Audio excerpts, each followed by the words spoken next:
Did you know you can now have your favorite greens delivered right to your door? Thanks to Duke City Dank Delivery, getting high-quality cannabis has never been easier.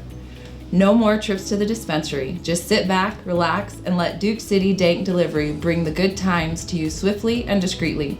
So whether you're chilling at home or hosting friends, Duke City Dank Delivery has got you covered. You can find them on Weed Maps in your Albuquerque area. Hello and welcome to the very first episode of The Greenhouse, the place where conversations take root and good vibes are always growing. I'm Judy and I'll be your host today. Today isn't just about hellos. Today we're sitting down to share stories, laughs, and our vision of this podcast.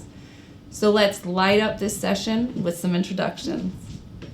Let's start off by introducing ourselves and sharing a bit about our roles here at Stoner's Haven and here at The Greenhouse. Sonia, you want to kick it off for us? Sure. Hi, guys. I'm Sonia Duran. I'm our Chief Retail Officer, here to help you learn everything about our brand, how it's presented, and the best ways to consume it. Wonderful, wonderful. Matt? Howdy, I'm Matt Kennicott. I'm one of the Chief Strategy Officers here at Stoner's Haven and more responsible for licensing and compliance and all the fun stuff that goes with the paperwork. Yes, definitely. We're very fortunate and lucky to have him on our team. I am Judy Gallegos. I'm the founder and CEO. Next to me, Bruce Granger. Yeah. Bruce Granger. I think I'm technical. I'm not sure what my title is actually. Chief Strategic Officer. Chief Yep. Strategic Officer. I've been in the business for 14 years and hopefully bring a lot of experience to this organization.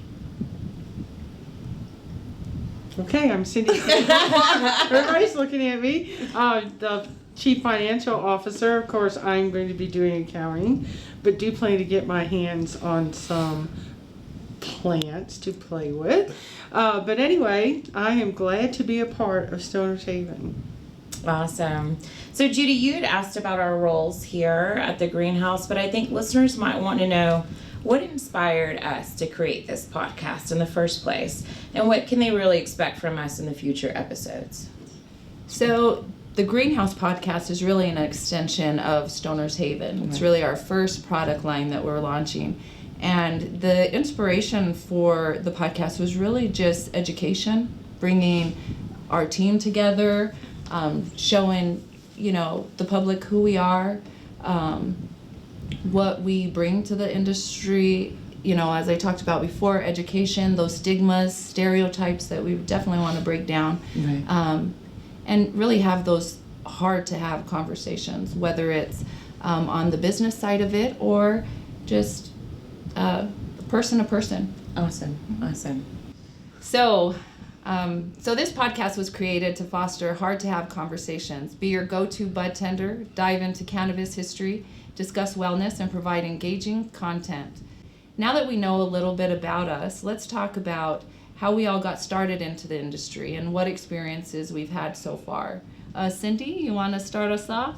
So I was invited to join this wonderful class of people by my friend Judy. She's one of the first people I met when I moved to New Mexico. The experience has been so overwhelming. I've been doing accounting for 35 plus years, and this is a whole new, so to speak, breed. It is. Industry. So there's been a lot of learning to do. Still learning, trying to memorize everything and keep us above boat with IRS and the state and all those nice people. So that's it. Wonderful. And Bruce? Let's see. I got introduced to cannabis at a very young age. I was a pre-Olympic ski racer and had a very bad accident, and they had me on opiates. I had a friend of mine who was about 3 years older than me asked me if I'd ever smoked pot, and I'd never smoked anything in my life. And I tried it, got off the opiates, and that was my introduction to cannabis, 50 years ago. Got into the legal cannabis industry in Colorado in 2009. had a dispensary, a grow, and an infusion company, and had a company that we built extraction modules, and currently I'm a consultant in the business. Have been for 6 years now. Wonderful. And Matt, you want to go next? Well, my experience with cannabis goes back much farther than my experience in the industry. Yeah, but, mine as well. Yeah, I'm sure most of us. As far as the industry goes, I started with cannabis policy back in 2006, 2007. When the Lynn and Aaron Compassionate Use Act was being heard in the legislature. So I worked as a policy analyst on that. I've helped with the expansion of the medical program here. I've also served as a policy analyst on the task force that ended up writing what became our Cannabis Regulation Act. So I've been on the policy side for quite a while now. As far as actual industry experience goes, once we passed our Regulation Act here, I set up and co-founded Weeds Cannabis Consulting, where we ended up licensing roughly a quarter of the entire state. Oh, wow. But through that journey, I ended up purchasing my own farm where we have 6 acres in Socorro, and we got a 200 plant outdoor grow. We're putting up a greenhouse. We're looking at starting a retail down there soon, so lots of plans in motion. But we're in the game here every single day. There's it's interesting, really building the market and building the industry from the ground up. Fantastic. Yeah. Wonderful. Awesome. Wonderful. And Sonia? I think like with most of y'all, right, my introduction was much younger. And so, but my introduction as an adult, right, in this industry, especially professionally, trying to grow an empire with all of you amazing individuals. I met Judy 11 years ago, Yes. 12 years ago. Yeah. 12 years Many years ago. And so, us meeting through a state employer and whatnot, it was a few years ago that you had reached out and said, we both have a passion for this particular industry because of where it's based off of, right? The benefits for it and all of that. And do you want to build this dream with me? And so, having experiences younger in a very different aspect, right? And being able to bring that into an educated space that helps get rid of the stigmas is where I really started to want to expand in that with you especially. So, yeah. Wonderful. I think we all win. It's my turn It's now. your turn, It's your Judy. turn. So, I've always loved business and policy and building teams. That's just kind of my thing. That's where I thrive. And so the cannabis industry I knew was at some point was going to be coming to New Mexico and legalizing, and I knew I wanted to be ready when that happened. But I knew I needed a team of much smarter individuals around me, and so that it just really started with the dream, and then over probably about a 9-month period, just slowly bringing every piece of the puzzle. And so that's really kind of where I started, really, was just this dream to build something different that we could be proud of. Awesome. So I know that, just like we talked about earlier, not all of us were in the industry. Some of us are new to the industry, but all of us have consumed prior. So maybe we can have a little bit of fun up here and just go through what was your first experience consuming cannabis. So we'll go through and let's talk about your first tokes. Okay. Bruce, you want to go first? Oh, I think I did. I think I already did. So that was really your first time, was for medical use? It Yeah. was, 15. Yeah, I was about 15 years old, and I was in really chronic pain. And I thought, it's funny because I thought it was the THC. Back then I had no idea what CBD even was. But once I, got into the industry, I realized that the THC was really the aspect of it that I actually didn't want that much of. I wanted the CBD to work as the anti-inflammatory, and so ended up doing massive amounts of CBD tinctures. And currently, it's weird because now that I was doing for about 8 to 10 years, just doing massive amounts of CBD, I don't have the issue anymore. And I wish I had known about CBD years ago, but I don't think the research was even there for it. And now, obviously, we understand a lot more about different cannabinoids, and we're learning a lot about the plant. We're still in the wild, wild west then. Well, I think, unfortunately, because of the way the government has treated this plant for the last 60 years, we haven't been... The National Institute of Health has allowed them to do research on cannabis, but only for one reason. Only to prove how bad it is. Correct. They wouldn't let you do research for any other reason other than its danger and how bad it was. So now, they're now starting to allow people to do research to determine the benefits. And just a little side note. So Colorado, we've been legal for 14 years. So the University of Colorado wanted to do testing. What they found out, because they get federal funding, they weren't allowed to do testing on campus. So they bought a van. They outfitted the van to go off campus with, and once they were off campus, they could do the research. And so, it's a lot of bullshit going on, but at the end of the day, people are being inventive enough to start doing research, and we're getting some really interesting information. And Israel is so far ahead of everybody else. Raphael Meshulam, who is actually we say he's the godfather because he's discovered THC, he discovered CBD, he's working on CBG right now. He believes all sorts of really great things are going to come out from that. And I think, once this kinds of research gets done, we're going to learn so much about the 100 cannabinoids that are out there that we really don't know much about. And I think a lot's coming our way. I'm sorry to talk too much.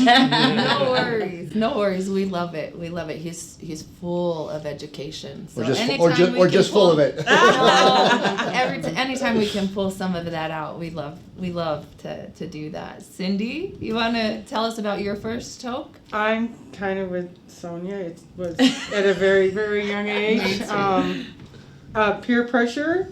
I grew up in a neighborhood of mostly males, much older than me, and so they pressured the girl. Let's make the girl do it. I was young, all through high school, through college. Then you get a job, and since it was illegal, everybody's drug testing, so quit for many, many, many, many years. Till CBD, because as you get older, you get to where you can't sleep, you're in a lot of pain, so went the CBD route. Yeah, but still working. Still under drug policies. But yeah, it's been a ride. Yeah. Wow, Sonia? Yeah, I'll go. Yes, as Cindy has said that I was a preteen when my introduction to it was, I grew up with a grower, and so it's very different, right? At that time and period, right, it was, you had to keep it from everybody, you had to be really quiet about it, and so I had a group of my friends that said, okay, well, we're all gonna get a smoke, and we're gonna take it to my house because my parents are gonna be gone, and then we'll all try out a smoke. And for me, right, being raised with a grower, I'm like, okay, I'll just go get some stuff over here in this room, and that's what they called smoke. And so I show up to the house, and we're hanging out. Everybody pulls out their smoke. Well, all these girls had brought a cigarette. Okay, and I had brought a dime bag and a pipe. I grabbed the pipe from my brother's room. I had the dime bag from the other room, and they all looked at me like I was a cartel walking in or something. And so I said, "Y'all said smoke." They said, "We meant cigarettes." And I said, "Okay, well, this is what I'm smoking. I don't smoke cigarettes." So, and I sat there and smoked by myself at first, and then one of my friends was like, "Okay, I'll try it." And so But you're right. There was a ton of peer pressure, right? And I hung out with all kinds of different amazing people.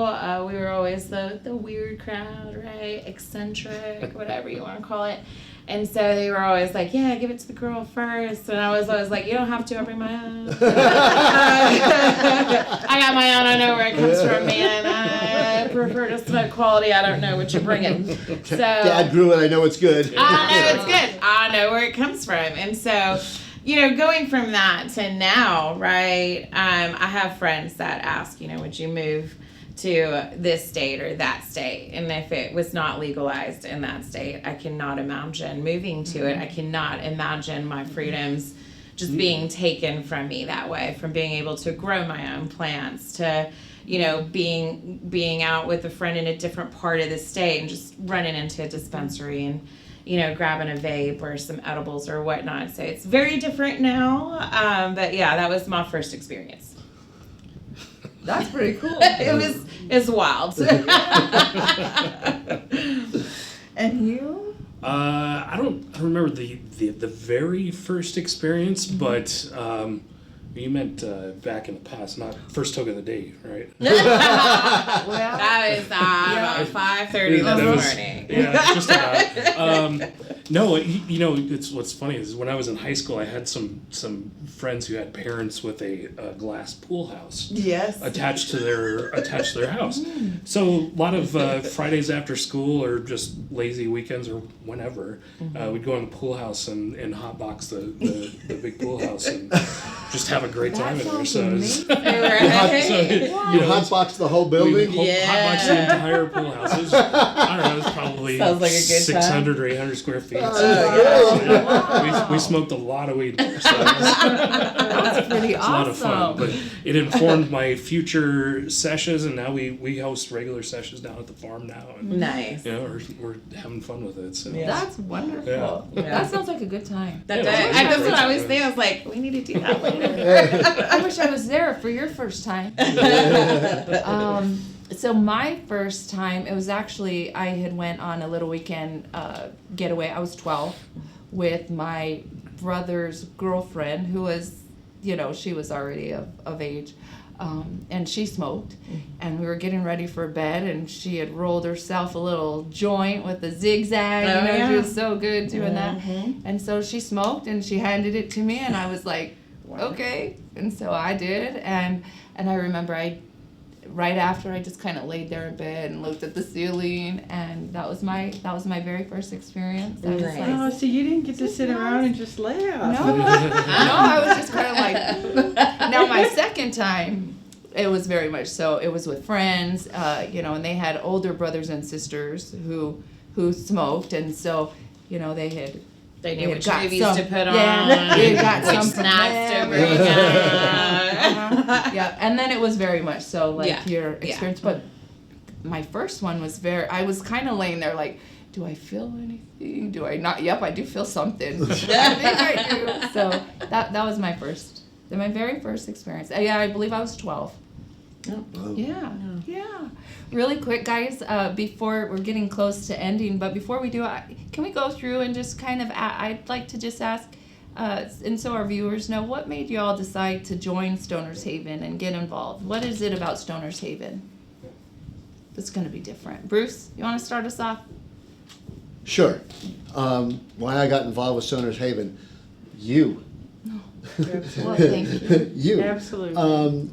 At the end of the day, as a consultant, I've been asked, 10, 15 times to please forego my day rate, and they'll give me a piece of their company. And when I start talking to them about their company, they don't have anything put together. They got a dream, and this is a business. And if you're not prepared to treat it like a business, you're going to fail. If you don't have all your ducks in a row. And once you and I started talking, and you sent me a pitch deck, and you had like every aspect of any business. Somebody filled into every spot, and I thought, she's treating this like a true business and not like Field of Dreams. If you build it, they will come. Well, I've seen too many people fail, and that's why I'm with you, because you put this together like a real business, and you have a plan, and you're attacking your plan exactly as you anticipated. So to me, you've done an amazing job. Thank you so much, Bruce. I You're very really welcome. appreciate that. We're very lucky to have you on the team. Thank you. Thank you for being a part of it. Sure. Yes. And I'm going to agree with everything he said because it's the truth. She's had the plan from day one.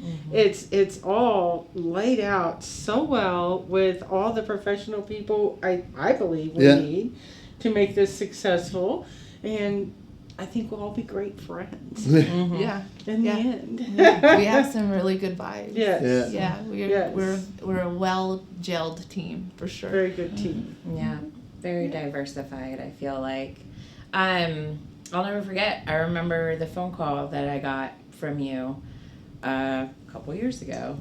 And it was early morning, and you had said, I have this idea, and started going through the idea, and I got goosebumps while we were on the phone with each other. And just knew, right, between the plans and the directive, the diverse group team that we have, right, the time that you've taken to curate your team and the brand, right, what our culture is about. All of those things just speak to the things that align for me, that feed my soul and give me joy. And so I can't imagine being on this journey with anybody else. But yeah, it's you, girl. It's you. And did you do count me in? Right, I was like, yeah, I'm done. Whatever we gotta do, I don't care how long it's gonna take. We'll do it right. We'll do it together. And I'm here. Like I said, I'm here for us to build that empire together. So I'm so thankful you're on the team. yeah. I love you, work wife. Yeah. I gotta agree. I don't think I could have said it much better than Bruce as a consultant. I've been asked many times to Join forces and give up my hourly rate for an equity share, and a lot of those people who've asked to give an equity share are now out of business. Right. Yeah, but what was different, and I didn't know you from anyone else on the street when we first started chatting, but I started seeing your business plan come together, and started to see the team that you're putting together, and that really sold me. So.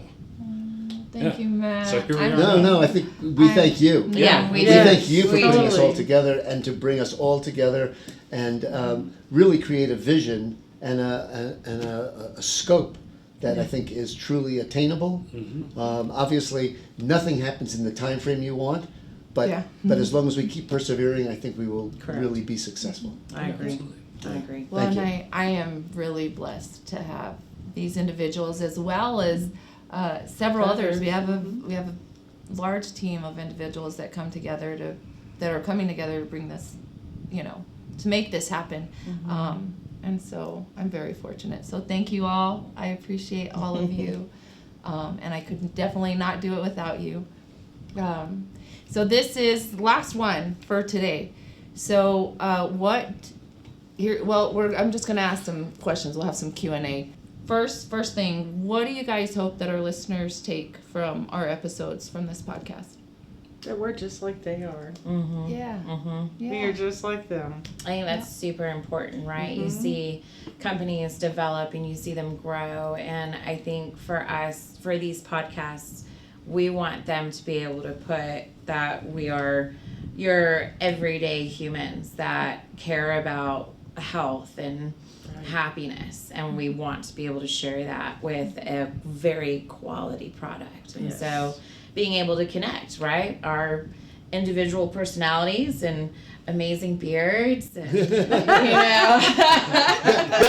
on him than you. correct, yeah. I'm gonna shake mine right after yours. But that connection, right, that we are all humans and that we're down to earth and our culture is the most important thing to us right there, along with the quality. I'm hoping for more education. We're a brand new industry. There's a lot of misinformation out there, from regulatory issues to testing to whatever.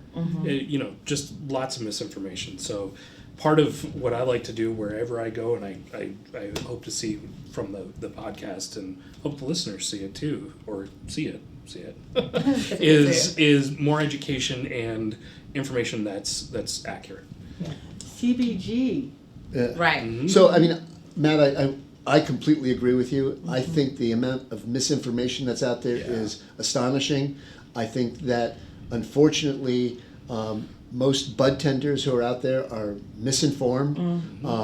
I have so many friends of mine who have gone into dispensaries, asked for sleep aids, and the bud tender doesn't know enough to say THC is not what you should be doing. Correct. And so I hope that this podcast can not only tell people about what the constituencies of marijuana is, what the different cannabinoids are, what terpenes actually are, and how they affect your body, what the different uptake methodologies are, and how smoking is different than eating, and why you get different effects from these things. Yeah. These are the things that I think people have to understand, and we have to educate them so they don't ask bud tenders who give them wrong information, and they leave, they go home with this high THC and think that they're going to sleep better, and they can't sleep because their mind is, it's a psychoactive product. Right. How can that put you to Well, sleep? the information is at our fingertips too. We just have to educate on how to find that information, Right. and what to do with it once you've got it. Correct. Yeah, totally agree, Matt.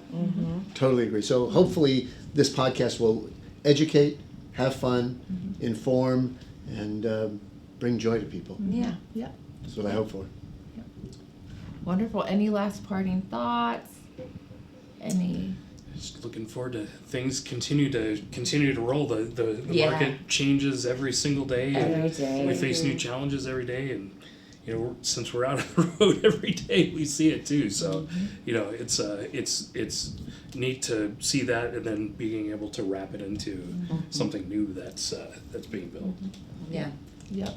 It's exciting times. Yep, exciting times, a lot of new things coming. I know for us here in, at Stoner's Haven as well as in the industry, I would like to just thank you all for sharing such wonderful insights and stories. And thank you to the listeners for joining us here for the launch of the greenhouse. We're just getting started, and we promise plenty of insightful discussions, laughter, and community building. Don't forget to follow us on social media and tune in next week for more. Until then, keep those good vibes growing and stay lifted.